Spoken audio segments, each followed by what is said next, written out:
In this week's Blizz Pro Weekly, World of Warcraft gets a new raid, Diablo Season 2 approaches, Lost Vikings invade Heroes of the Storm, and PAX East is arriving soon. Will Hearthstone have another major announcement?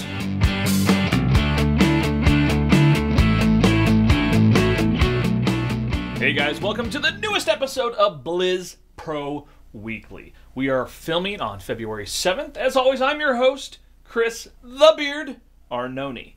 Now, first off, Activision Blizzard had their quarterly conference call this last week, and with it totally debunked this bullshit Blizzard Insider leak that we talked about last week. Hearthstone numbers were at over 25 million registered players, which is way south of the 75 million the so-called insider said. Heroes of the Storm has over 9 million players signed up for the beta, another far cry from the game supposedly not doing well. Yahoo Finance reporter Take Him shows that he was either just going for clickbait on his article and making shit up, or had a really fucking unreliable insider. Other things revealed in the conference call. WoW subscribers are holding steady at over 10 million, and both Overwatch and Legacy of the Void betas should be starting later this year. Alright, let's talk specifically some World of Warcraft. Here's the beef. So last week was the first week of Blackrock Foundry raid for both normal and heroic modes, with LFR and Mythic set to be open next week. Now, Blackrock Foundry is the second raid in the first tier for Warlords of Draenor. It also contains higher eye-level gear than Highmaul and has tier pieces drop off certain bosses. As a reminder, patch 6.1 is not being launched with Blackrock Foundry. The patch is speculated to come sometime in the next month. Speaking of patch 6.1, the current player test realm is continuing to get updates. With new content coming in patch 6.1, we might as well nickname this the 13-year-old girl's dream patch, or JR's favorite patch. Wait, that really sounded bad. That's not what Anyway, it features updated models for Blood Elves, social media support so you can show off your stuff on Twitter, and a selfie camera along with a photo bomb item. It seems Blizzard is really trying to appeal a bit to the millennial and younger crowds with this patch and these features. With that said, some new things came to the recent patch on PTR this week, which include Mystic Runesaber mount that we showed you last week. It appears this will be a mount that players can purchase in the store. Another mount was also revealed called the Cider Main Charger, which is set to be the new Recruit a Friend option. But wait, there's more! There's also a new pet that Blizzard added that has similar wording to last year's Hearthstone steed. Now, if you recall, that one was, if you played 3 games of Hearthstone, you got an in-game mount. Well, this is the Mini Grave Golem, which it appears you'll only be able to get by playing some Heroes of the Storm once it releases. Pretty cool. Love how they do that cross-game action. Okay, let's talk a little Diablo. Stay a while and listen. So as we've been noting for the past few weeks, anticipation is on the rise for Diablo 3's second season, set to begin Friday, February 13th.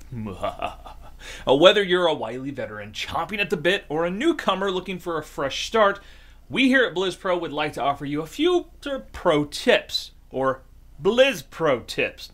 Get that? Like it? Yeah. Anyway, to jumpstart your seasonal play.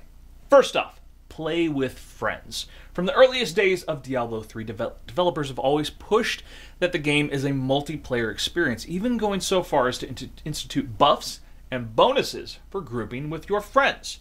Chief among these bonuses is an increase to your experience games while you are partied with other people. So do yourself a favor, make the trip to level 70 a little bit faster by taking a few friends along. Number 2, find a good clan or community. Now this is really similar to, taking your friends. Clans and communities that are active and inclusive of seasonal players will always provide you with resources. There are people with which to play and share loot. There are sounding boards for testing your theorycraft ideas, all kinds of things. The value of the friends you'll make each season cannot be truly quantified, except of course for your group assaults on leaderboards together. But more important than that, you just may establish some relationships that last longer than any one season. Blizz Pro has its own clan, which is quite active and that you can join. It's currently being run by Westmarch Workshop hosts Leviathan and Nineball, who have both scored pretty damn high in the leaderboards for Season 1 Hardcore. Number 3, find your class and stick to it. Now, it's really highly likely that everybody, has a preferred playstyle. Some people loving getting up close and personal to bash in skulls of demons. Others like to, pew pew pew from far away. Now, once you determine which class helps you fulfill this desire, play the shit out of it. Jumping around from character to character, while entertaining and useful for fighting off boredom, will actually inhibit your long-term progress in the seasons. It is more efficient to make one character that's really, really powerful and use it to feed blood shards to other alt characters you may want to level up and play later in the season. Okay, so those are our Blizz Pro tips for the new season of Diablo. Now let's talk a little StarCraft.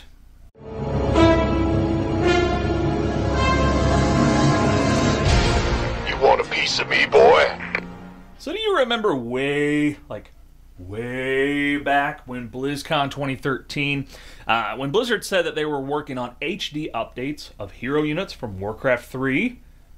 I remember, do you?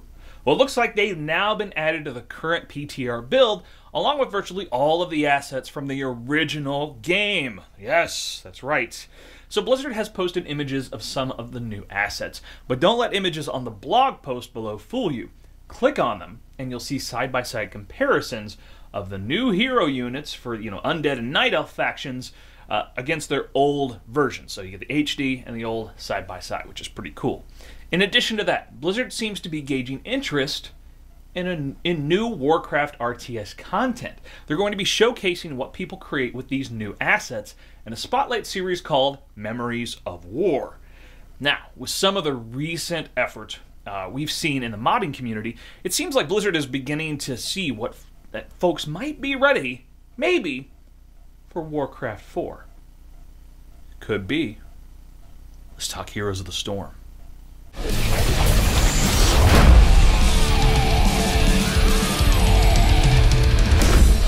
So this week, the Heroes of the Storm team will be celebrating Lost Vikings Week as the new playable hero, Lost Vikings, will be introduced to the game.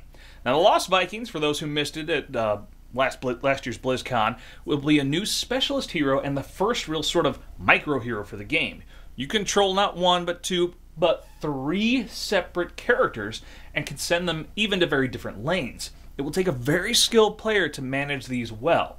In some of the videos, it was showing them, say, capturing the Dragon Knight by themselves by sending one to the top shrine, one to the bottom, all while the third one took control of the Dragon Knight in the middle, which is crazy. Now, along with the new hero, new skins will be out, which include Pajama Party Lost Vikings, Harley Quinn Nazebo, complete with Clown Zombie Wall, and Zerg Hunter Zeratul. Now, this week's hero sale is Abathur, and his Skeletor skin and the Glam Metal ETC skin. These each will be half off their normal prices for, of course, real money only. Cool stuff. All right, let's finish up with a little Hearthstone. Pull up a chair by the hearth. So Season 10 has ended and Season 11 has begun. With it, we have a new ranked card back revealed, and this month's theme is the Lunar New Year. Now, next month, we'll not only be celebrating a full year of ranked play card backs, but it will also mark the second year anniversary since Hearthstone was originally announced. Now, if you'll remember, Hearthstone was announced at PAX East in 2013. Now, in 2014, they announced their first adventure mode with Curse of Naxxramas.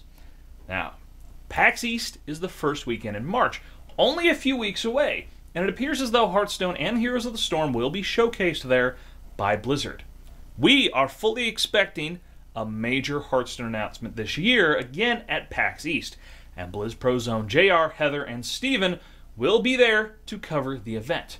So we will be all over anything that gets announced there, and if there are exclusive interviews to be had, you can bet your ass Blizz Pro will be all over that too. That does it for Hearthstone and our video this week. Subscribe right here, YouTube, iTunes, both. It's all awesome.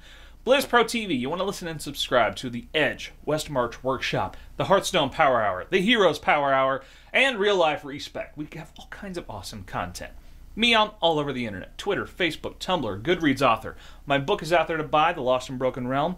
I'm also a contributor for panels.net and bookriot.com. If you have any questions, shoot us an email at askthebeard@blizzpro.com. And of course, check out blizzpro.com. News, reviews, interviews, everything you need to know about Blizzard Entertainment games.